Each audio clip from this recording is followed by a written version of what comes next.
নমস্কার শ্রোতা বন্ধুরা, আমাদের আজকের গল্প লেখক সার্থক রায়ের কলমে একটি হাড় হিম করা গ্রাম বাংলার ভূতের গল্প, ডাইনির গ্রাস। আজকের গল্পের শেষে আমরা এই গল্পটি থেকে একটি প্রশ্ন জিজ্ঞেস করব। আপনারা কমেন্ট বক্সে নিজেদের নাম সমেত আপনারা কোথা থেকে বলছেন সেটিও উল্লেখ করবেন। আমরা পরের গল্পের শেষে সঠিক উত্তরদাতাদের নাম ঘোষণা করব। শুনতে থাকুন আজকের গল্প, ডাইনির গ্রাস।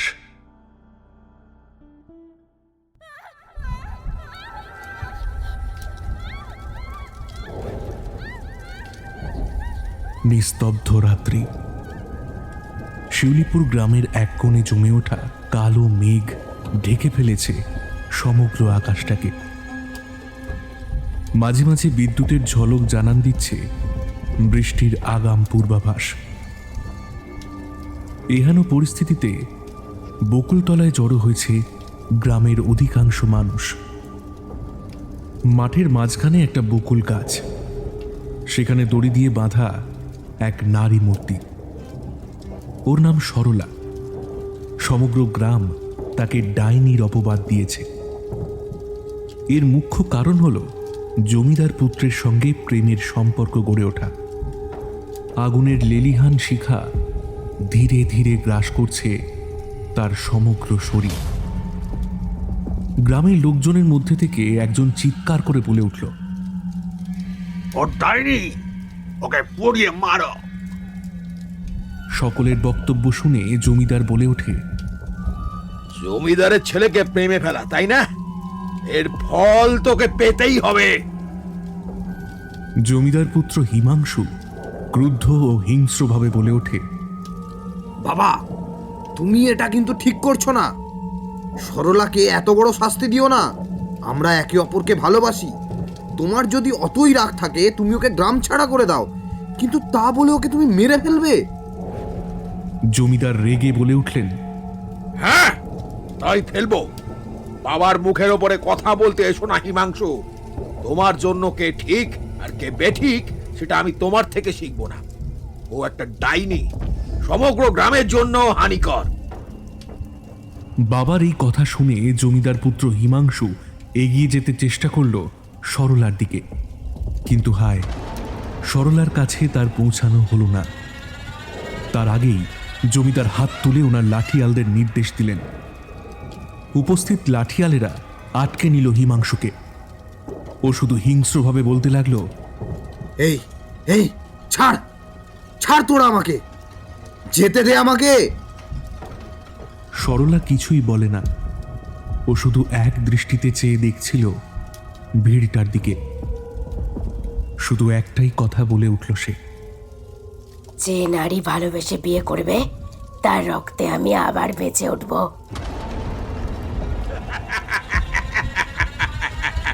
মরার সময় মানুষ ভুলভাল বকে, তোর ক্ষেত্রেও তো সেটাই দেখছি। হাসতে হাসতে বলে উঠলেন জমিদার। আগুনের শিখা এখন উচ্চতায় বেড়ে উঠেছে অনেকটাই। ধীরে ধীরে সেটা অবশেষে গ্রাস করে ফেলল একটা নির্দোষ নারীর প্রাণ, এই অপবাদে যে সে কিনা এক ডাইনি।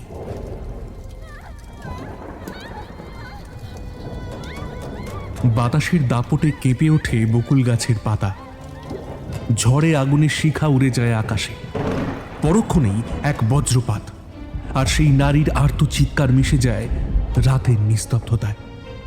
একটা ভয়ঙ্কর খুনের সাক্ষী হয়ে থেকে গেল বকুলতলার মাঠ, সেখানে উপস্থিত শিউলিপুর গ্রামের জনতা এবং চন্দ্রস্রোতা নদী।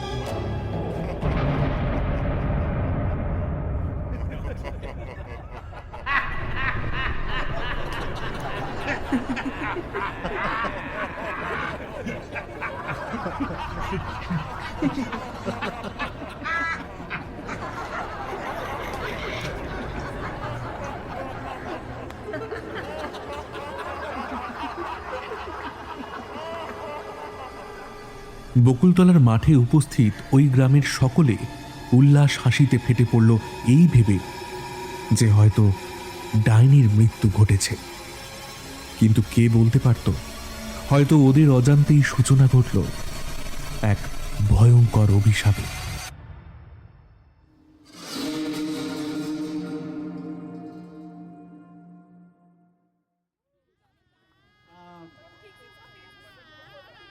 পঞ্চাশ বছর পর গ্রামে আজকে আনন্দের পরিবেশ।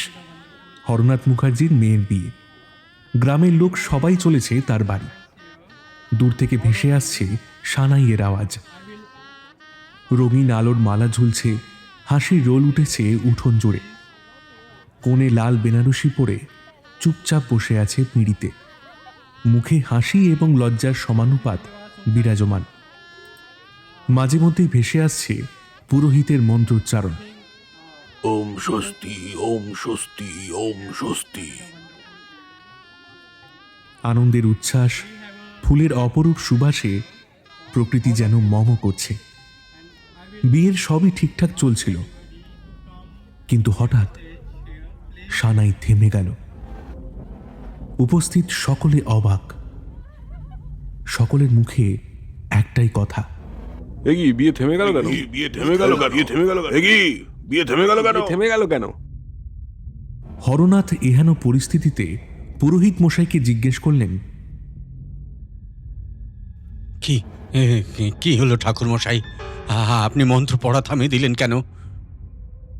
ঠাকুর মশাইয়ের বিস্ফারিত চক্ষু স্থির হয়ে আছে হরনাথের মেয়ের দিকে লক্ষ্য করে। তিনি কিছু না বলে শুধু তার অঙ্গুলি নির্দেশ করলেন। এরপর হরনাথ যা দেখল তাতে শিউরে উঠলেন তিনি। হরনাথের কন্যা মণিমালা মন্ত্র আওড়ানোর বদলে স্থির দৃষ্টিতে তাকিয়ে আছে যজ্ঞকুণ্ডের আগুনের দিকে। ওর চোখ দুটো ইতিমধ্যে রক্তাভ বর্ণ ধারণ করেছে। এ কি, মেয়ের কোন রূপ দেখছে হরনাথ? মেয়ের কাছে গিয়ে তিনি বললেন, মা মা মা কি হয়েছে তোর? মারে মা! ইতিমধ্যে উপস্থিত সকলে নানা গুঞ্জন করতে শুরু করে দিয়েছে। ঠিক এই সময় ঘটল একটি ভয়াবহ এবং অপ্রত্যাশিত ঘটনা। মণিমালা একটা চিৎকার করে হেসে উঠল এবং বলল,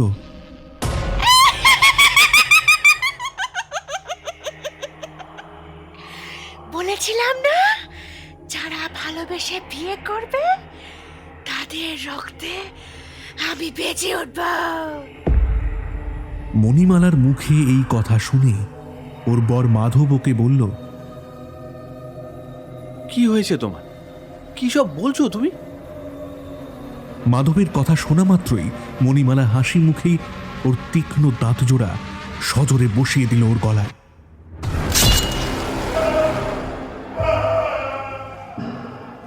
তীব্র যন্ত্রণায় আর্তনাদ করে উঠল মাধব। বাঁচাও, বাঁচাও! বিয়েবাড়ির পরিবেশ কোথায় যেন হারিয়ে গেছে। সবার মধ্যে এখন শুধু ভয়ের অনুভূতি। কেউ কেউ এমন দৃশ্য দেখে পলায়ন করল, আবার কেউ বা অজ্ঞান হয়ে পড়ে গেল মাটিতে। পুরোহিত মশাই সমস্ত ঘটনা লক্ষ্য করে ভয়ভীত কণ্ঠে কাঁপা গলায় বলে উঠলেন, এ মেয়ে মানুষ হতে পারে না, কিছুতেই পারে না। সরলা, সরলা ফিরে এসেছে। হ্যাঁ, সরলা ফিরে এসেছে। মণিমালার বাবা হরনাথ মেয়েকে ছাড়ানোর জন্য ছুটে গেল ঠিকই, কিন্তু ততক্ষণে অনেকটাই দেরি হয়ে গেছে। মণিমালা মাধবের গলার অনেকটা মাংসপিণ্ড মুখে করে খুবলে নিয়েছে। বিয়ের আসরেই পড়ে রইল মাধবের নিঃসার হয়ে যাওয়া মৃতদেহ। মাধবের পিতা পাগলের মতো কেঁদে বলতে থাকলেন, এ কি সর্বনাশ হলো অরনাথ বাবু, এ কি সর্বনাশ হলো আমার। আপনার মেয়ে যে ডাইনি, আমার ছেলের প্রাণটা এইভাবে নিয়ে নিল। হায় হায় হায়, বাড়ি ফিরে ওর মাকে আমি কি জবাব দেবো এবার বলতে পারেন? হরনাথ কিছু বলার আগেই মণিমালা বলে উঠল, ভালোবেসে বিয়ে করার শাস্তি এইটাই হয়। সবে তো শুরু, এখন কত যে বাকি।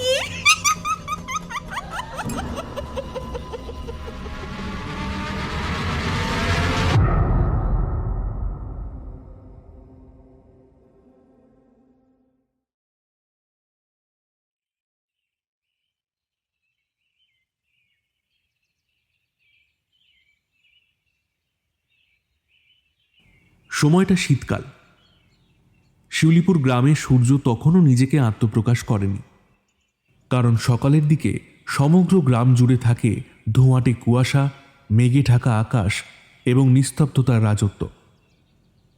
বেশিরভাগ বাড়ির মানুষ সকাল সকাল ঘুম থেকে উঠে জীবিকার উদ্দেশ্যে রওনা দিলেও কিছু কিছু বাড়ি তখনও হারিয়ে থাকে ঘুমের অতল রাজ্যে। বেলা 10টা নাগাদ গ্রামের মোড়ে এসে দাঁড়ায় একটা জিপ। ধুলোমাখা রাস্তায় জিপ থামলে পরে সেটা থেকে নামলেন একজন লম্বা এবং গম্ভীর ব্যক্তিত্বের মানুষ। পরনে একটা জিন্সের প্যান্ট, শার্ট এবং কোট। কোটের ওপর একটা চৌকো ছোট্ট নেমপ্লেটে লেখা ইন্সপেক্টর অর্জুন রায়। তার চোখের শহুরে তেজ এবং কপালের ভাঁজ এটাই ইঙ্গিত করছিল যেন তিনি কিছু একটা বিষয় নিয়ে বেশ চিন্তিত। ইন্সপেক্টরের পাশেই নেমে এলেন ওনার স্ত্রী মীনা রায়। ধীর, স্থির এবং সংবেদনশীল ব্যক্তিত্বের অধিকারিণী। সামনেই একটা চায়ের দোকান। সেখানে গ্রামের বেশ কয়েকজন লোক চা খেতে খেতে ওদের দিকেই তাকিয়েছিল, চোখে সামান্য কৌতূহল।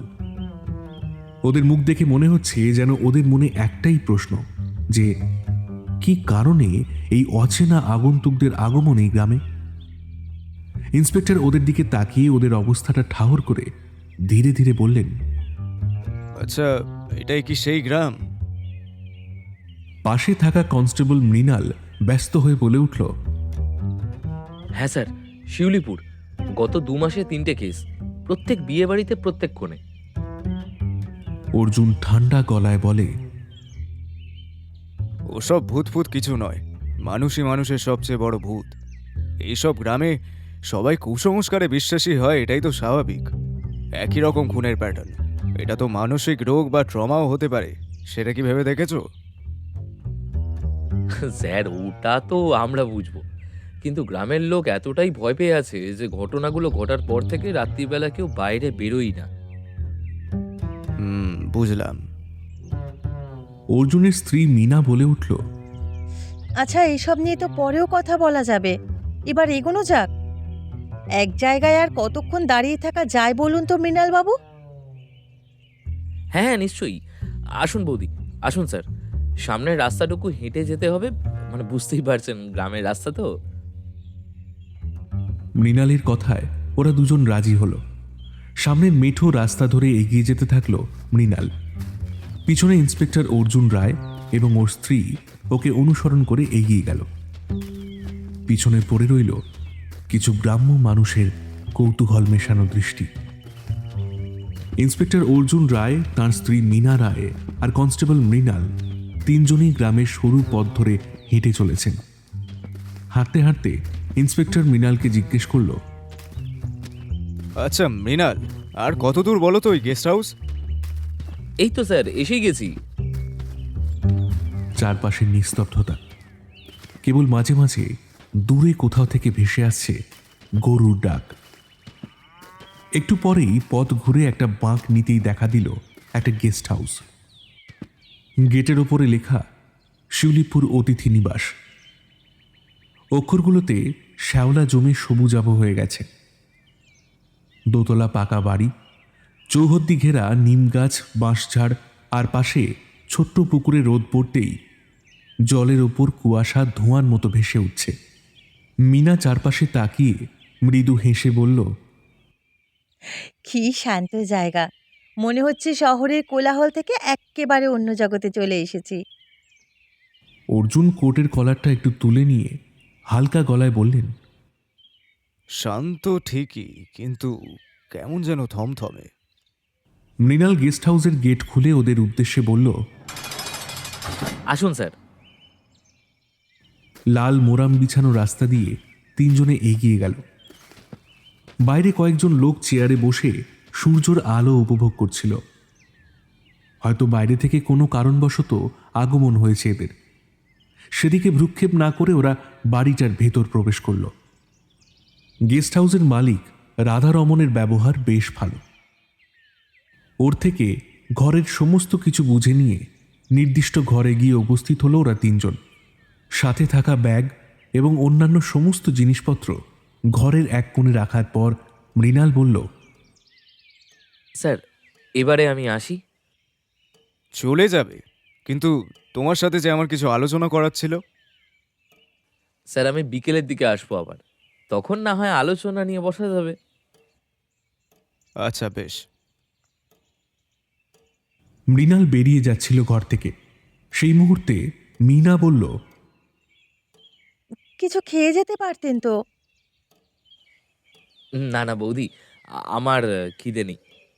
আসলাম, পরে আবার দেখা হবে। এই বলে মৃণাল বিদায় নিল। মৃণাল যাওয়ার পর মিনা অর্জুনকে বলল, কি হচ্ছে বলো তো এই গ্রামে? তখন মৃণালের মুখে শুনলাম 2 মাসে 3টে বিয়ে বাড়িতে কনে একইভাবে খুন করেছে ওদের স্বামীদের। কিন্তু কেন? ওটাই তো রহস্য মিনা, আমাকে শেষ দেখে ছাড়তেই হবে।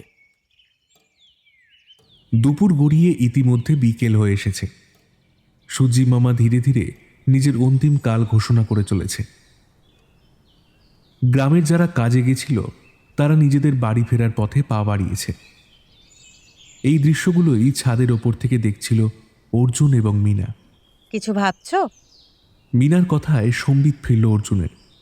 ও বলল, মৃণালকে আসতে বললাম, কিন্তু এখনো তো তার দেখা পাচ্ছি না, কখন যে আসবে। ঠিক তখনই অর্জুনের ফোন বেজে উঠল। হ্যালো।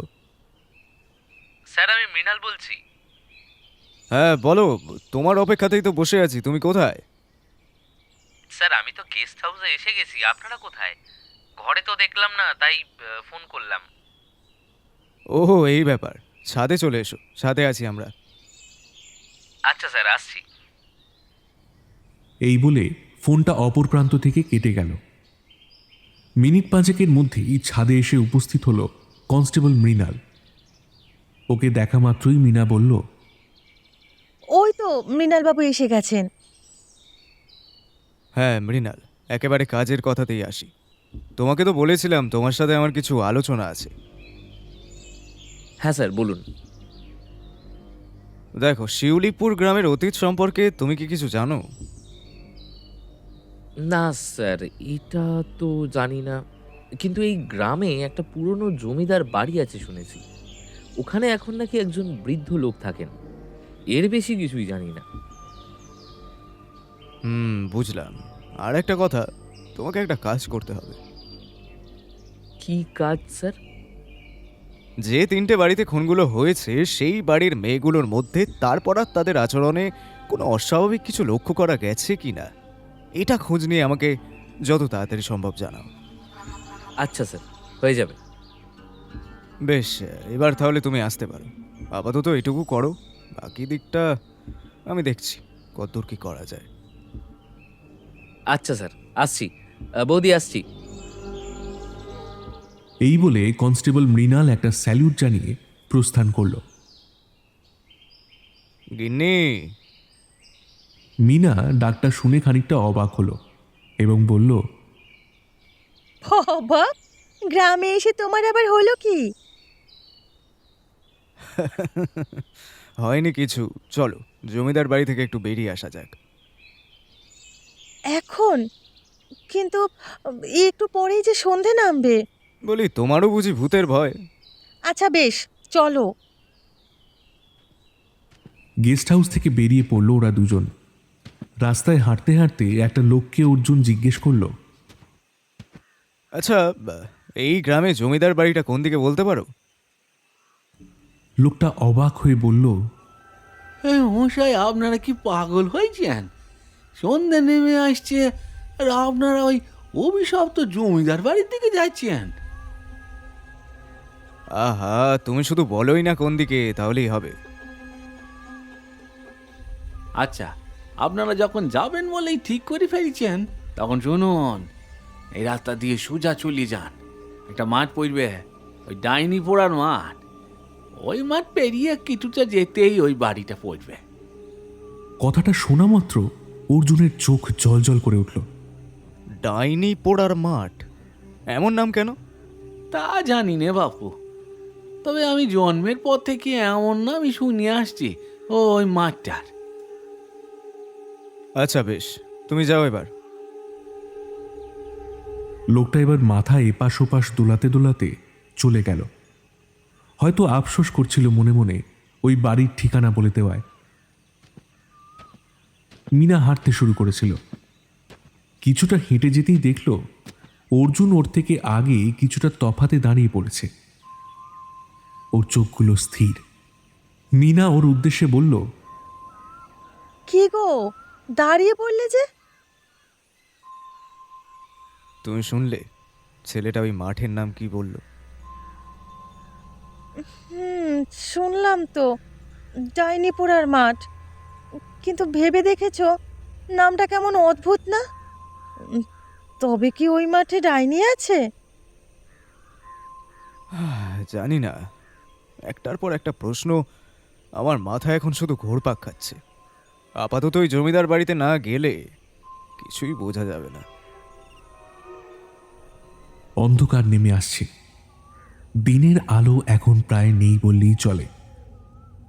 সঙ্গে নিয়ে আসা টর্চটা জ্বালল অর্জুন। কুয়াশা পড়তে শুরু করেছে।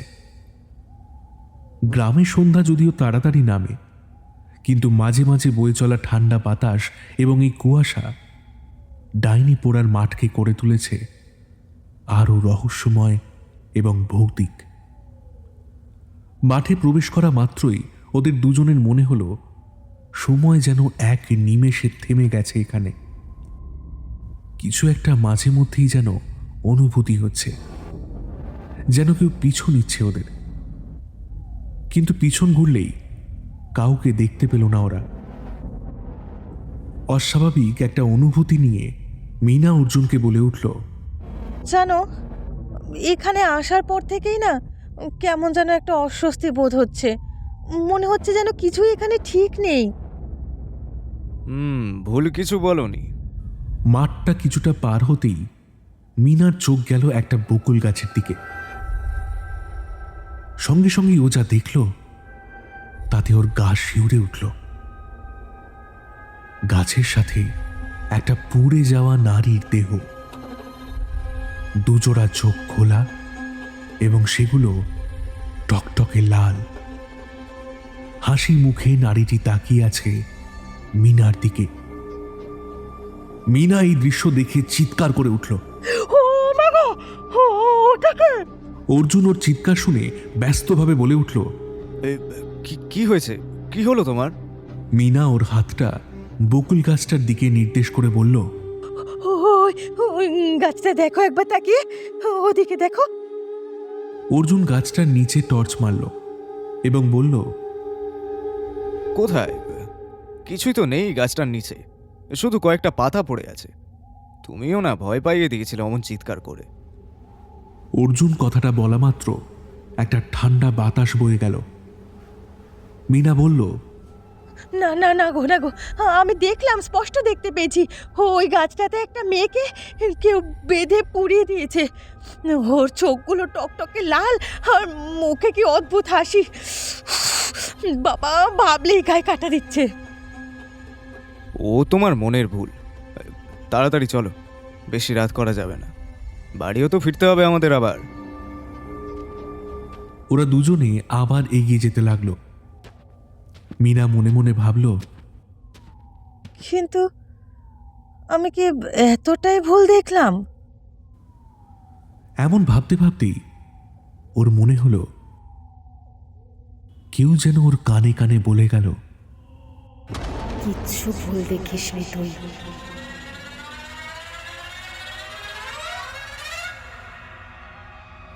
জমিদার বাড়ির সামনে ওরা যখন এসে পৌঁছালো তখন সন্ধ্যা নেমে গেছে। বাড়িটার অবস্থা সত্যিই খুব খারাপ। বাইরে থেকে দেখে ঠাহর করা যাবে না যে বাড়ির ভেতরে কেউ থাকে বলে। অর্জুনের এই ভুল ভাঙল বাড়ির ভেতরে ঢুকে দরজায় টোকা মারতেই।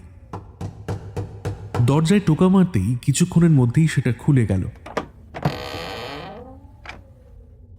ভেতর থেকে হ্যারিকেনের আলোয় একটা মুখ দৃশ্যমান হলো। সেই মুখটি বলে উঠল, কে কে কে আপনারা? কেন এসেছেন এখানে? জানেন না এই বাড়ি অভিশপ্ত? সন্ধ্যার পর এদিকে কেউ আসে না, তারপরেও আপনারা এসেছেন। যান, নিজেদের ভালো চান তো ফিরে যান, না হলে ওই সরলা কাউকে ছাড়বে না, কাউকে না। এই বলে লোকটা দরজা বন্ধ করে দিতেই যাচ্ছিল, কিন্তু দরজাটা ধরে অর্জুন বলল, আপনি আমার কথাটা একটু শুনুন। না না, আপনি ফিরে যান, এই জায়গা ভালো না। আপনি আপনি একবারটি শুনুন আমার কথা। বলুন, যা বলার আছে তাড়াতাড়ি বলুন। কি সেই অভিশাপ? এই বাড়ি কেন অভিশপ্ত আপনি কি জানেন? তাহলে আমাদের বলুন, তাহলে সেটা এই গ্রাম এবং বাড়ির জন্য মঙ্গলময় হবে। মিনাও বলে উঠল, দেখুন, আমরাও এই গ্রামের ভালো চাই এবং এই গ্রামকে এই অভিশাপ থেকে মুক্তি দিতে চাই। আপনি যদি কিছু জানেন তাহলে দয়া করে আমাদের বলুন। দুজনের কথা শুনে লোকটা যেন একটু ভরসা পেল। সে গম্ভীর কণ্ঠে বলল, ভেতরে আসুন। ভেতরে ঢুকতেই লোকটাকে অনুসরণ করে ওরা গিয়ে উপস্থিত হলো একটা কক্ষে। ঘরের অবস্থা একেবারেই জরাজীর্ণ। কিছু কিছু জায়গা থেকে পলেস্তারা খসে পড়েছে। দেওয়ালের কিছু অংশে গাছের শিকড় ফাটল ধরিয়েছে। দেখে বোঝা যায় যে এই একজন মানুষের পক্ষে এই বাড়ি দেখভাল করা সত্যি অসম্ভব। ওদের দুজনকে বসার জন্য দুটো চেয়ার এগিয়ে দিল লোকটা এবং নিজে একটা টুলের উপর বসে হ্যারিকেনটা নামিয়ে রাখল নিচে। হ্যারিকেনের আলোয় লোকটার মুখটা যেন আরো রহস্যময় হয়ে উঠেছে। সে বলে উঠল, আপনারা বললেন না যে আপনারা কিছু জানেন না? তবে শুনুন, আমি যা জানি আপনাদেরকে বলছি, দেখুন যদি কোনো কাজে লাগে। হ্যাঁ, আপনি বলুন। লোকটা বলা শুরু করলো, আমার নাম ভজহরি, এই বাড়ির মালি হিসেবে কাজ করি। গাছের দেখভাল করাতে আমি সিদ্ধহস্ত হলেও একটা এত বড় বাড়ি আমার পক্ষে দেখভাল করা যে সম্ভব নয় তা তো আপনারা দেখতেই পাচ্ছেন। তা তো বুঝতেই পারছি বাড়ির অবস্থা দেখে। ঠিক তাই। তা আজ থেকে বছর 50 আগের ঘটনা। আমাদের এই জমিদার বাড়ির জমিদার তখন রাজেন্দ্রনাথ। তার পুত্রের সাথে এই গ্রামের মেয়ে সরলার প্রেমের সম্পর্ক তৈরি হয়, কিন্তু জমিদার বাবুর কানে এই কথা আসতেই তিনি ক্রুদ্ধ হয়ে ওঠেন। কিছুতেই তিনি এই প্রেমের সম্পর্ক মানতে রাজি নয়, কিন্তু দুজনেই একে অপরকে প্রচণ্ড ভালোবাসে। এহেন মুহূর্তে জমিদার বাবু করলেন এক ভয়ঙ্কর এবং মর্মান্তিক চক্রান্ত। কি চক্রান্ত? সরলাকে ডাইনি অপবাদে পুড়িয়ে মারার সিদ্ধান্ত গ্রহণ করলেন তিনি। কি বলছেন? কি শুধু ভালোবাসার সম্পর্ক গড়ে উঠেছিল বলে জমিদার এরকম একটা সিদ্ধান্ত নেয়? না, শুধু এই একটা কারণের জন্য নয়। আমায় পুরোটা বলে শেষ করতে দিন, আশা করি আপনি আপনার প্রশ্নের উত্তর পেয়ে যাবেন। বেশ, বলুন। সমগ্র গ্রামে রটিয়ে দেওয়া হলো যে সরলা একটা ডাইনি, যে কিনা জাদু করে জমিদার পুত্রকে প্রেমের ফাঁদে ফেলেছে। মিনা কৌতূহলী হয়ে বলল, তারপর তারপর কি হয়েছিল? একদিন সরলাকে ওর বাড়ি থেকে বন্দি করে নিয়ে আসা হলো বকুলতলার মাঠে। তারপর ওই মাঠের বকুল গাছের সাথে বেঁধে ডাইনি অপবাদে জীবন্ত পুড়িয়ে মারা হলো। তারপর থেকেই ওই মাঠের নাম ডাইনি পোড়ার মাঠ। কথাটা শোনা মাত্র মিনার মনে একটা অজানা ভয়ের আশঙ্কা তৈরি হলো। ও মনে মনে ভাবল, আমি ওই মাঠে বকুল গাছে যে মেয়েটাকে দেখলাম, তাহলে ওই কি সরলা? জমিদার পুত্র তার প্রেমিককে বাঁচানোর কোনো চেষ্টা করেনি? করেছিল, কিন্তু সে কোনো কিছুই করে উঠতে পারেনি। লাঠিয়াল দিয়ে তাকে আটকে রেখেছিল ওই মাঠের মধ্যেই ওর পিতা। যেতে দেয়নি ওকে সরলার কাছে। মিনার চোখে জল। ও বলে উঠল, ভালোবাসার এরকম নিষ্ঠুর পরিণতি? ভজহরি বলল, সরলা মৃত্যুর আগে বলে গেছিল যে ভালোবেসে বিয়ে করবে, তার রক্তেই সে আবার বেঁচে উঠবে। কথাটা শোনা মাত্র অর্জুন ভজহরির দিকে তাকালো। এতক্ষণে এবার সে দুইয়ে দুইয়ে 4 করতে পারছে। সে বলল, আপনি আর কিছু জানেন? আরেকটা কথা শুনেছিলাম বটে, কিন্তু সেটার কতটা সত্যি আর কতটাই বা মিথ্যে তা আমি জানি না। কি কথা? ইতিমধ্যে কথাগুলো শুনে অর্জুনের কপালে ভাঁজ পড়েছে। ও বলল, সরলা নাকি ছিল গর্ভবতী। জমিদার হয়তো কোনোভাবে এই খবর জেনে ফেলেছিলেন, তাই এমন একটা ভয়ঙ্কর সিদ্ধান্ত তিনি নেন। কিন্তু ওকে যেদিন বেঁধে পুড়িয়ে মারা হয়, ওকে দেখে একবারও মনে হয়নি যে ও গর্ভবতী। ভজহরি এবার ব্যস্তভাবে বলল,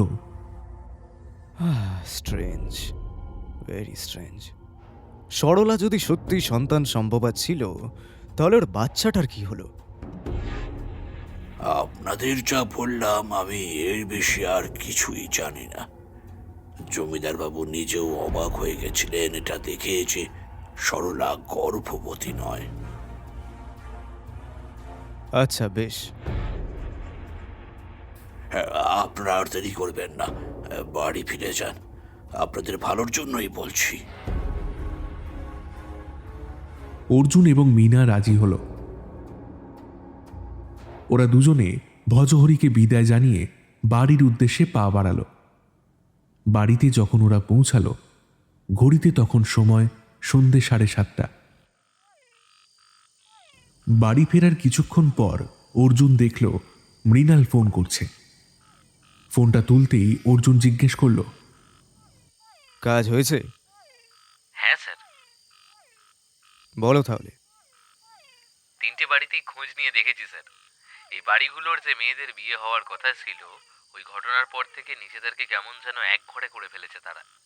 ওদের বাড়ির সদস্যদের কাছ থেকে আরো জেনেছি যে মেয়েগুলো যেন নিজেরাই নিজেদের সাথে সবসময় বিড়বিড় করে কথা বলে চলে। কি বলে ওরা? বলে যে ভালোবাসলাম বলে ওইভাবে পুড়িয়ে মেরে দিল। বুঝলাম। ও আরো একটা কথা স্যার, আগামী শুক্রবার গ্রামের নিধিরাম গুপ্তের মেয়ের বিয়ে। তিনি আমার থেকে সব শুনে আমার প্রায় হাতে পায়ে পড়েছেন যেন এই অভিশাপের থেকে মুক্তি দেওয়া সম্ভব হয়। পরশুদিনের মধ্যে না হলে ওনার মেয়ে যে লগ্নভ্রষ্ট হয়ে যাবে। তাহলে হাতে যে বড্ড সময় কম, শুধু কালকের দিনটা। আজকে বুধবার, মানে পরশু। স্যার, হাতে একদম সময় নেই। আপনি ওই জমিদার বাড়ি গিয়েছিলেন তাই না? তুমি জানলে কি করে? আপনার সাথে এই কয়েক বছর ধরে কাজ করে এইটুকু বুদ্ধি তো হয়েইছে স্যার। ঠিকই ধরেছ। জানো মৃণাল, যত প্রশ্নের জট খোলার চেষ্টা করছি, আরো প্রশ্ন মাথায় এসে সব ঘেঁটে দিচ্ছে। আমি জানি স্যার আপনি পারবেন, চিন্তা করবেন না। আমাকে যে পারতেই হবে মৃণাল। অভিশাপ, পৌরাণিক কাহিনী, কিছু রহস্য, এই কেসটাতে এমন কামড় বসিয়েছে যার প্রতিষেধক বের করা আমার কাছে অনেকটাই চ্যালেঞ্জিং। এর আগের কেসগুলোর তুলনায় অনেকটাই চ্যালেঞ্জিং। এবার আমার প্রতিপক্ষ কোনো চোর বা ডাকাত নয়, একটা ডাইনি। এই গ্রামে আসার আগে আমার ভূত প্রেতে বিশ্বাসী ছিল না, কিন্তু এখানে এসে আমি কিসের সম্মুখীন হলাম বলতে পারো? একটানা এতটা বলে থামল অর্জুন। ওর কথা শুনে মৃণাল বলল, বুঝতে পারছি স্যার আপনার এই অবস্থাটা। আচ্ছা, আমি এখন রাখি, আবার পরে কোনো সাহায্য লাগলে কল করব। হ্যাঁ sir, good night. Good night. সংযোগ বিচ্ছিন্ন হলো। অর্জুন মনে মনে ভাবছে, সামনের কয়েকটা দিন এমন কিছুর সম্মুখীন সে হতে চলেছে যা ভীষণ ভয়ঙ্কর। একটু এদিক ওদিক হলেই বিপন্ন হতে পারে ওর জীবন। রাত্রে খাওয়া দাওয়া শেষ করে অর্জুন এবং মিনার শুতে শুতে বেজে গেল প্রায় 11টা। সারা দিনে আজকে যা গেল, তারপর শরীরটাও ক্লান্ত থাকায় ঘুমের দেশে হারিয়ে যেতে বেশি সময় লাগলো না দুটো মানুষের।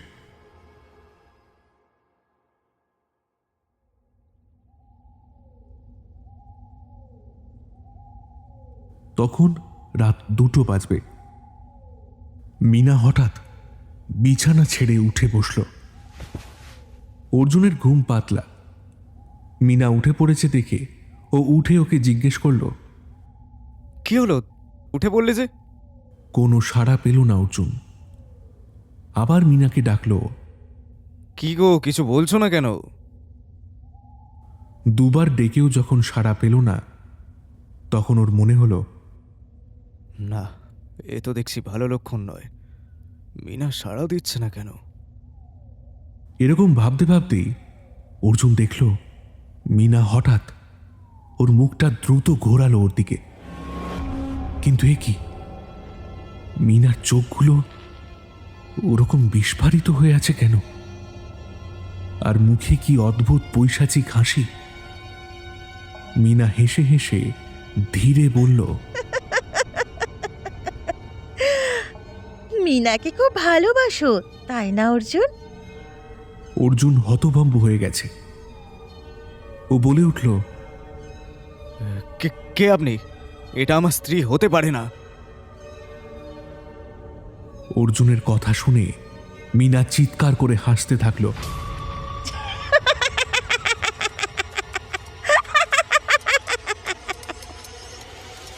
মিনার দুটো হাত ধীরে ধীরে এগিয়ে আসছে অর্জুনের গলার দিকে। অর্জুন বলে উঠল, কি কি করছো মিনা এটা? মিনার কোনো হুঁশ নেই। ও ওর হাত দুটো দিয়ে চেপে ধরেছে অর্জুনের গলা। অর্জুন প্রাণপণে চেষ্টা করলো নিজেকে ছাড়ানোর, কিন্তু এই ডাইনির শক্তি যে প্রবল। হঠাৎ একটা দমকা বাতাসের ঝটকা এসে খুলে দিল জানলার পাল্লা। মিনার চোখ গেল জানলার দিকে। অর্জুন দেখল ওদের ঘরে আবির্ভাব ঘটেছে একটা কিশোর ছেলের।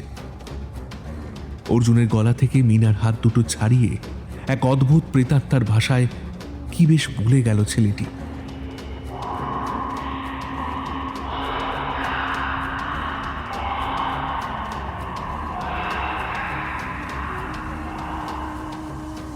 ছেলেটির বলা শেষ হওয়া মাত্রই অচৈতন্য হয়ে শুয়ে পড়ল মিনা। নিজের চোখে কি দেখছে কিছুই বিশ্বাস হচ্ছে না অর্জুনের। কি হচ্ছে এইসব? কে এই ছেলেটা যে ওকে বাঁচালো সমূহ বিপদের হাত থেকে? আর কিভাবেই বা এলো এই ঘরে?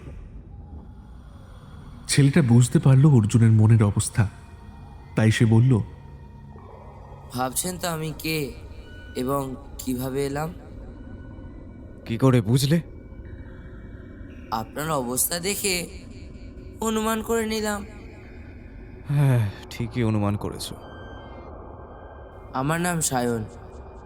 আমি ডাইনি সরলা এবং জমিদার পুত্রের একমাত্র সন্তান, যে জন্ম থেকে অভিশপ্ত। অর্জুন ভাবছে এ ছেলে বলে কি, এ কিনা জমিদার পুত্র এবং সরলার একমাত্র সন্তান। কিন্তু বিশ্বাস হচ্ছে না তো? তাহলে শুনুন আমার জীবনের গোটা কাহিনীটা। বলো। মা জানতেন যে জমিদারবাবু তার ছেলের সঙ্গে মায়ের এই সম্পর্কটা কিছুতেই মেনে নেবেন না। জমিদারবাবু যে কোনো কারণবশতেই হোক মা যে গর্ভবতী সেই খবর জেনে যান। তার ফলে তিনি আরো ক্রুদ্ধ হয়ে ওঠেন। আমার বাবা ওরফে জমিদার পুত্র এবং আমার মায়ের বিয়ে হয়নি, কিন্তু এদিকে মা গর্ভবতী হয়ে উঠেছিলেন। ফলে এ কথা যদি জানাজানি হয় তাহলে তিনি গ্রামে মুখ দেখাতে পারতেন না। তবে উনি তো জানতেন না যে আমার মা আগে থেকেই আন্দাজ করতে পেরেছিলেন যে জমিদার বাবু আমার ক্ষতি করতে পারে। যতই হোক মায়ের মন তো, সন্তানের বিপদ আসন্ন হলে সব বুঝতে পারে। তাই মা আমাকে জন্ম দেওয়ার পরেই আমাকে তুলে দেয় এক জেলে পরিবারের হাতে। মা চাইনি যে কোনোভাবেই আমার ক্ষতি হোক, তাই তিনি বাধ্য হয়েছিলেন এই কাজ করতে। এরপর ওই জেলের বাড়িতেই আমি মানুষ হই। কিন্তু বিধির কি নিষ্ঠুর পরিহাস, মায়ের মতন আমিও বাঁচলাম না। সাপের কামড়ে আমারও মৃত্যু ঘটল। অর্জুনের চোখ বিস্ফারিত হয়ে গেল সায়নের কথাগুলো শুনে। এত সুন্দর জমিদারের মতো দেখতে ছেলেটা যে কিনা ওর সামনে দাঁড়িয়ে আছে, বেঁচে নেই। নিজের চোখকেই বিশ্বাস করতে পারছিল না অর্জুন। অর্জুন জিজ্ঞেস করলো, তুমি তার মানে এখন বেঁচে নেই? আমার সাথে যে কথা বলছো এটা তোমার আত্মা?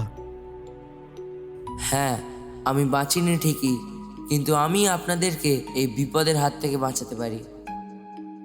সত্যি? কিন্তু কিভাবে?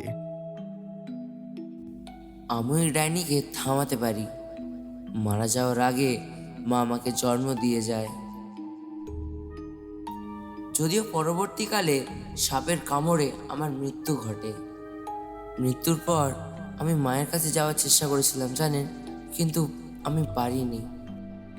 কারণ মাকে আগুনে পুড়িয়ে মেরে ফেলার মাধ্যমে মা হয়ে উঠেছিলেন এক অশুভ ডাইনি, আর আমার আত্মা পবিত্র আত্মা, যার ফলে আমি মায়ের ধারে কাছেও যেতে পারিনি।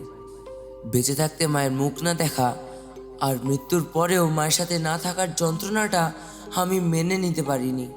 এখন আমাকে এই কষ্ট ভেতরে কুড়ে কুড়ে খায়। সায়নের কথা শুনে অর্জুনের চোখ বেয়ে ইতিমধ্যে নেমে আসছে অশ্রু। ও বলে উঠল, তাহলে এখন উপায় কি বাবা? কি করলে এই বিপদ থেকে এবং তোমাকে তোমার মায়ের কাছে পৌঁছে দিতে পারবো আমি? একটা উপায় আছে। কি কি উপায়? মা পুড়ে ছাই হয়ে যাওয়ার পর আমার বাবা মানে জমিদার পুত্র ওই ছাইগুলো একটা হাঁড়িতে ভরে ওই বকুল গাছের নিচে পুঁতে দেয়। ওই হাঁড়িটাকে বের করে গঙ্গায় বিসর্জন দিতে পারলেই সব সমস্যা ঠিক হয়ে যাবে। আচ্ছা, এ তো অনেক সহজ ব্যাপার বাবা, কিন্তু গঙ্গা এখানে কোথায় পাবো? না, এ অতি দুর্বোধ্য এক কাজ। মায়ের আত্মা এখন এক শক্তিশালী ডাইনি। সে কোনোভাবেই চাইবে না ওই হাঁড়ি গঙ্গায় বিসর্জন যাক। সব সময় কোনো না কোনোভাবে সে বাধা দেওয়ার চেষ্টা করবে। আর আপনি যে বললেন গঙ্গা এখানে পাবেন কোথায়, সেই প্রশ্নের উত্তর হলো এই গ্রামের ওই মাঠের বকুল গাছটার সম্মুখে দক্ষিণ দিক দিয়ে বয়ে গেছে গঙ্গা নদীর এক শাখা। গ্রামের সবাই ওই নদীকে বলে চন্দ্রসোতা। বুঝলাম, কিন্তু আমার হাতে যে বেশি সময় নেই সায়ন। আমাকে যা করতে হবে কালকের মধ্যেই করতে হবে। নিশ্চয়ই, আর বেশি দেরি করা ঠিক হবে না। আপনি যখন যাবেন তখন সাথে একটা ছুরি নিয়ে যাবেন, কাজে লাগবে। আর বিপদ বুঝলে মনে মনে আমাকে একবার সায়ন বলে ডাক দেবেন। আমি সর্বোচ্চ দিয়ে আপনাকে সাহায্য করার চেষ্টা করব। বেশ, তাই হবে। সায়ন অর্জুনের দিকে তাকিয়ে কিছুটা হেসে হাওয়ায় মিলিয়ে গেল। এই ঘটনার পর অর্জুনের ভূত পিশাচের ওপর থেকে যে অবিশ্বাসটা চলে গেছে তা ওর মানতে বাধা নেই। শুয়ে পড়ল। মিনাকে দেখে একবারের জন্য মনে হলো না যে ও একটু আগে অস্বাভাবিক কিছু করেছে। চোখ বুজে অর্জুন শুধু একটাই কথা ভাবল, কাল এসপার না হলে ওসপার। সকালে অর্জুনের ঘুম ভাঙল মিনার ডাকে। ওকে দেখে এখন একদম স্বাভাবিক লাগছে। কালকে রাতে কি ঘটেছে সেটা ওকে আর জানালো না অর্জুন, কারণ কালকে মাঠে ওই দৃশ্য দেখার পর থেকে এমনিতেই ভয় পেয়ে আছে মিনা। তারপর এসব বললে যদি হিতে বিপরীত হয় তখন ব্যাপারটা বেগতিক হয়ে যাবে। সকালে চা খেয়ে গ্রামটা একটু ঘুরে দেখতে বেরোলো অর্জুন। হাঁটতে হাঁটতে সেই চায়ের দোকানটায় গিয়ে উপস্থিত হলো যেটার সামনে ওরা জিপ নিয়ে এসে দাঁড়িয়েছিল গতকাল। বেঞ্চিতে বসতেই একজন লোক ওকে দেখে বলল, আপনি তো ইন্সপেক্টর অর্জুন, তাই না? হ্যাঁ, কেন বলুন তো? আপনাকে তো ঠিক চিনলাম না। লোকটা অর্জুনের দুটো হাত ধরে বলে উঠল, আমাকে বাঁচান স্যার। আমার নাম নিধিরাম গুপ্ত। আগামীকাল আমার মেয়ের বিয়ে, কিন্তু আমার ভয় হচ্ছে ওই ডাইনি যদি। আর কোনো কথা বলতে পারলেন না তিনি। অর্জুন ওনার অবস্থাটা বুঝতে পেরে বলল, নিধিবাবু, আপনি চিন্তা করবেন না। আমি যা করবার আজকে রাতের মধ্যেই করব। যদি দেখেন আমি কালকে বেঁচে আছি, তাহলে ভাববেন আপনার চিন্তার কোনো কারণ নেই। যদি দেখেন আমি বেঁচে নেই, তাহলে বলতে পারছি না আমার কি হবে। তবে আমি নিজের সবটা দিয়ে চেষ্টা করব। আপনার উপর ভরসা করে রইলাম স্যার। দেখবেন আমার মেয়েটা যেন। অর্জুন কিছু বলল না, শুধু ওপরে নিচে মাথা দোলালো। সারা দিনটা এরপর প্রায় নির্বিঘ্নে কাটল। অর্জুনের শুধু মনে পড়ে যাচ্ছিল নিধিরাম বাবুর আকুল আরতি। সত্যি একজন পিতা ও মাতার সন্তানের প্রতি কতটা টান থাকে। সায়নের ক্ষেত্রে যেমন ওর মায়ের, নিধিবাবুর মেয়ের ক্ষেত্রেও নিধিবাবুর। মিনাকে সমস্তটা খুলে বলতেই হলো অর্জুনকে, না হলে পরে আবার রাগ করলে সে আর এক ঝক্কির ব্যাপার হবে। সবটা শুনে মিনা আরো ভয় পেয়ে যায়। কোনো মতেই অর্জুনকে সে যেতে দিতে রাজি হয় না। খুব কষ্টেই ওকে মানাতে হলো অর্জুনকে। মিনা বলছিল ও অর্জুনের সঙ্গে যাবে, কিন্তু অর্জুন মিনার এই কথায় কোনো মতে রাজি হলো না। সে বলল, না মিনা, জায়গাটা একদমই ভালো নয়। তারপর কি না কি হবে, তোমায় নিয়ে যাওয়া আমার পক্ষে সম্ভব নয়। তুমি ঘরে থেকে আমার জন্য মঙ্গল প্রার্থনা করো, দেখবে আমার কিচ্ছু হবে না। মিনা আশ্বস্ত হলো ঠিকই, কিন্তু অর্জুনের কথাগুলো শুনে কেমন যেন চুপচাপ হয়ে গেল।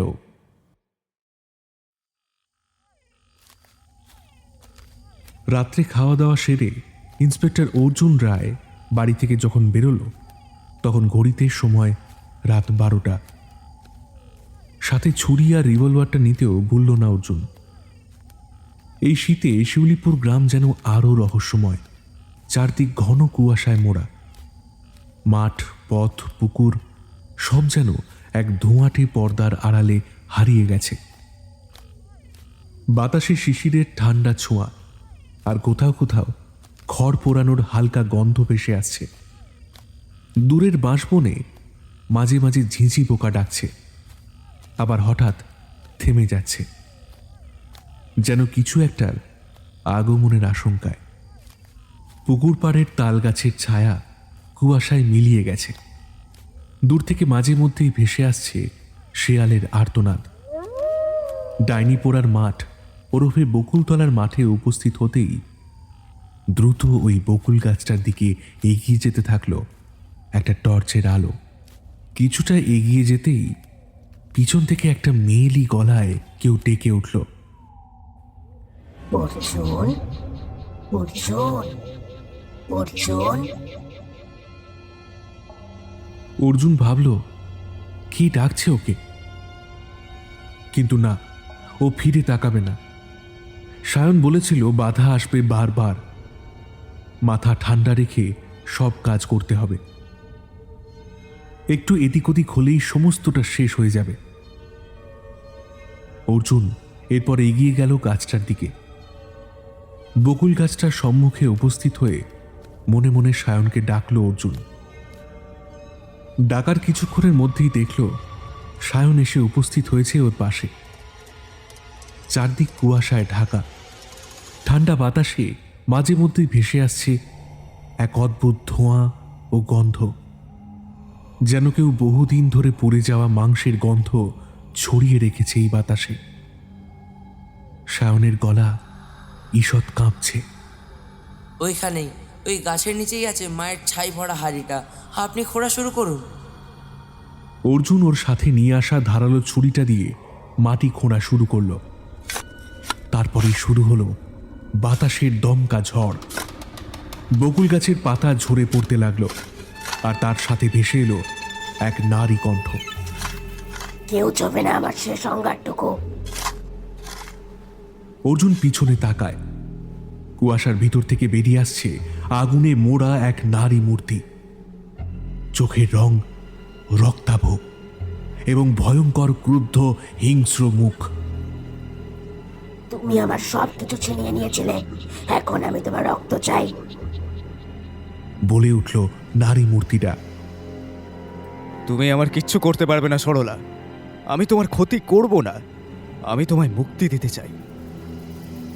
তুমি আমার ভালোবাসা পুড়িয়ে দিয়েছিলে অর্জুন, এখন আমার শেষ চিহ্নটুকু তুমি নিয়ে পালাতে চাইছো। মা, মা, অর্জুনরা তোমাকে মুক্তি দিতে চায়, উনি পালাচ্ছেন না। অর্জুন বুঝে যায় এখনই এই মুহূর্তে ওকে কিছু একটা করতে হবে। তাই ও পাগলের মতো দ্রুত ছুরি দিয়ে মাটি খুঁড়তে লাগলো। অর্জুনের হাতেই রয়েছে শিউলিপুর গ্রামের নারীদের ভবিষ্যৎ। ওকে যে পারতেই হবে। সায়নের চোখে জল, দুঃখ ভরা গলায় ও বলে উঠল, মা, মা, আমি তোমার ছেলে, মা, আমি তোমার সায়ন। সায়নের কথাটা বলা মাত্র চারপাশ যেন থমকে গেল। আগুনে মোড়া সরলা থমকে যায় বিস্ময়ে এবং সে বলে ওঠে, সায়ন, সায়ন, আমার ছেলে। এক মুহূর্তের নীরবতা। তারপর সরলার কণ্ঠ কেঁপে উঠে বলে উঠল, না না, আমার কাছে আসতে পারবে না তুমি। আমার শরীর অপবিত্র, আমি পাপিনি। সায়ন ধীরে ধীরে এগিয়ে যায় ওর জন্মদাত্রী মায়ের দিকে। কুয়াশার ভেতর দিয়ে মায়ের সামনে এসে দাঁড়ায় ও এবং বলে ওঠে, তুমি পাপিনি নও মা, তুমি শুধু প্রতারিত হয়েছিলে। তোমার ভালোবাসায় কোনো খুঁত ছিল না, কিন্তু আমাদের দুজনের ভাগ্যতেই হয়তো ভালো লেখা ছিল না। তাই তো মা আর ছেলে দুজনেই একে অপরকে পায়নি গো। সরলার চোখের জল গড়িয়ে পড়ে ওর চারিদিকে জ্বলা আগুনের ভেতর। সেই আগুনের রং এখন বদলে যায় রক্ত লাল থেকে হালকা সোনালি আলোয়। খানিকটা মাটি খোঁড়ার পর অর্জুন আবিষ্কার করল লাল কাপড়ে মোড়ানো একটা ছোট্ট মাটির হাঁড়ি। সেটা মাটির ভেতর থেকে বের করে নিল একটা শীতল দমকা বাতাস। অর্জুন এই সুযোগে ইতিমধ্যে ওই মাটির হাঁড়ি নিয়ে দৌড় লাগিয়েছে চন্দ্রস্রোতার উদ্দেশ্যে।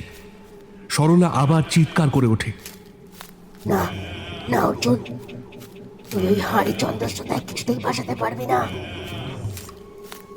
অর্জুন কারো কথা শুনতে পাচ্ছে না। এখন তার একটাই উদ্দেশ্য, সরলার এই অস্থি চন্দ্রস্রোতায় ভাসিয়ে দেওয়া। সরলার চিৎকারে আকাশ ফেটে যাচ্ছে। থাম অর্জুন, থাম। সে দ্রুত এগিয়ে চলেছে অর্জুনের দিকে। অর্জুনের ওপর বিপদ আসন্ন এহেন পরিস্থিতিতে সায়ন দৌড়ে যায় অর্জুনের সামনে, তাকে আড়াল করে দাঁড়ায় এবং বলে ওঠে, মা, তুমি ওকে থামিও না মা, এটাই তোমার মুক্তির একমাত্র উপায়। পরের মুহূর্তে আগুনের ঢেউ ছুটে আসে এবং তা সরাসরি সায়নের বুক ভেদ করে। মাটিতে পড়ে যায় সায়ন। আঘাত পাওয়ার পরেও ওর ঠোঁটে লেগে থাকে শান্ত হাসি। সে ধীরে ধীরে বলে ওঠে, এবার তুমি মুক্তি পাবে মা, মুক্তি। আকাশে ইতিমধ্যেই বজ্রপাত হওয়া শুরু করেছে। মাটির উপরে চলছে এক অসম লড়াই। ডাইনি তার সর্বস্ব দিয়ে অর্জুনকে আটকানোর চেষ্টায় তৎপর। অর্জুন চন্দ্রস্রোতার ধারে পৌঁছে শেষ শক্তি দিয়ে হাঁড়িটা নিয়ে ঝাঁপ মারল নদীবক্ষে এবং বিসর্জন দিল সরলার অন্তিম চিহ্ন। সরলা এরপর বলে ওঠে, যে মৃত্যু প্রতিশোধে জন্মায়, সেই মৃত্যুর অবসান ঘটে ভালোবাসায়।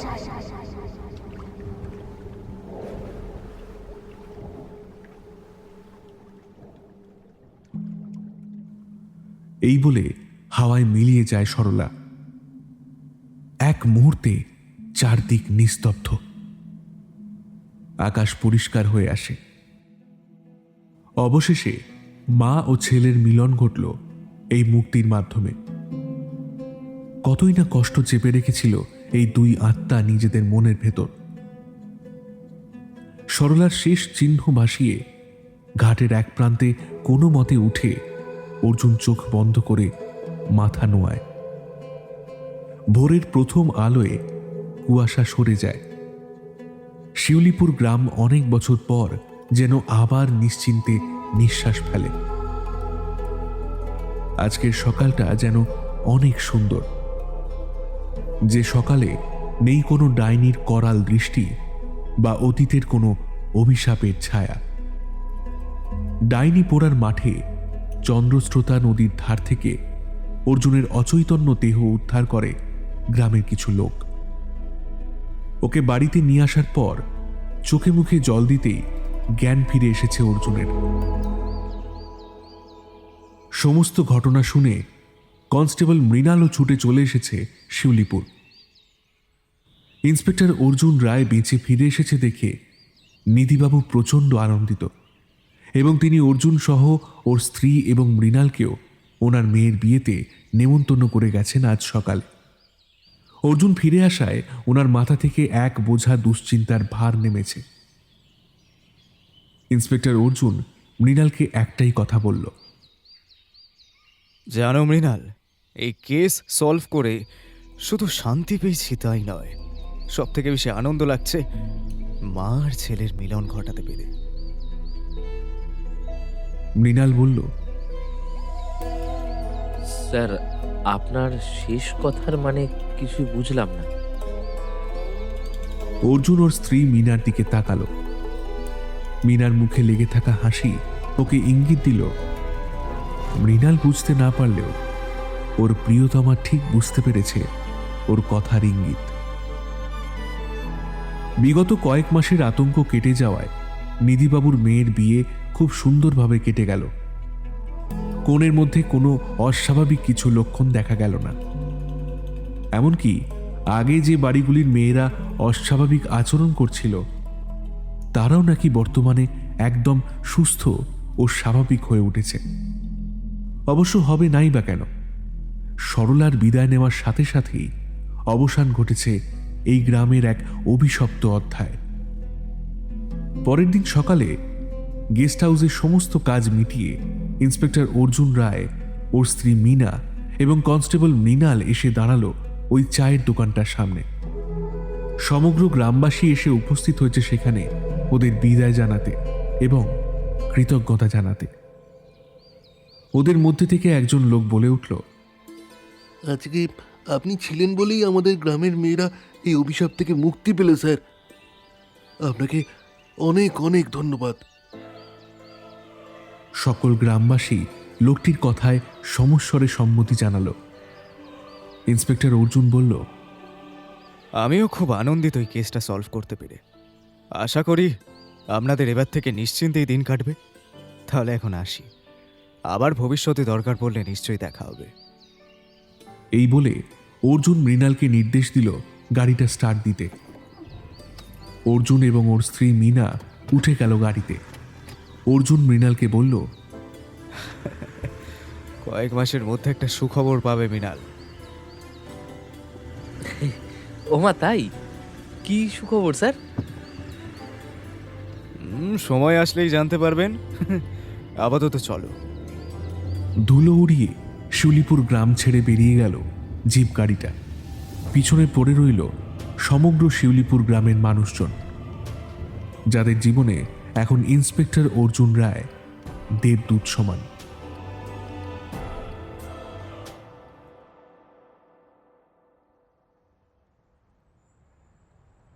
কয়েক মাস পর একটি শহুরে অনাথ আশ্রমে ইন্সপেক্টর অর্জুন রায় আর মিনা বসে আছে। কোলে একটা ফুটফুটে শিশু। মিনার চোখে জল। আশ্রমের হেড মৃদু হাসি হেসে অর্জুনকে জিজ্ঞেস করল, বাচ্চাটার নাম কি রাখবেন? অর্জুন তাকিয়ে থাকে শিশুটির চোখের দিকে এবং ভাবে, বাচ্চাটাকে দেখে সায়নের কথা মনে পড়ে যাচ্ছে। সেই একই শান্ত দৃষ্টি, যেমনটা সায়নের ছিল ঠিক সেই রকম। অর্জুন একটু হেসে বলল, ওর নাম হবে সায়ন রায়। মিনা বলল, বাহ, খুব সুন্দর নাম। আমাদের ছোট্ট সায়নের মধ্যেই না হয় আমরা সেই সায়নকে খুঁজবো, কি বলো? একদম ঠিক বলেছ।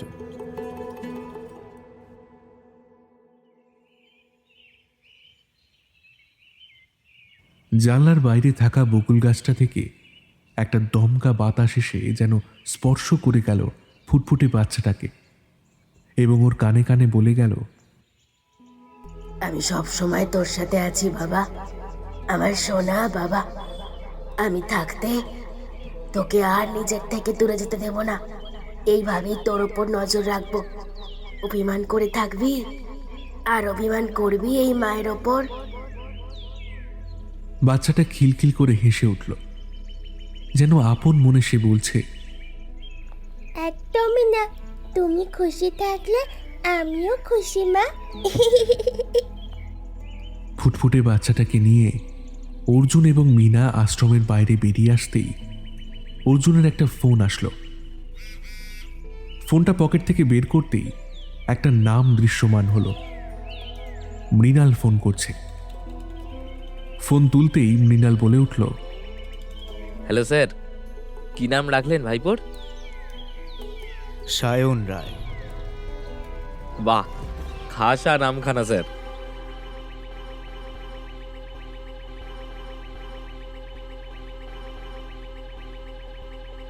আজকের গল্পের প্রশ্ন হলো, সরলাকে যে মাঠে পোড়ানো হয়েছিল তার নাম কি ছিল? আপনারা কমেন্ট বক্সে উত্তর দিন এবং আপনারা কোথা থেকে বলছেন সেটিও লিখে দেবেন। আমরা পরের গল্পের শেষে সঠিক উত্তরদাতাদের নাম ঘোষণা করব। আজকের গল্পের সূত্রধার ও গল্প পাঠে আমি দেবাঞ্জন।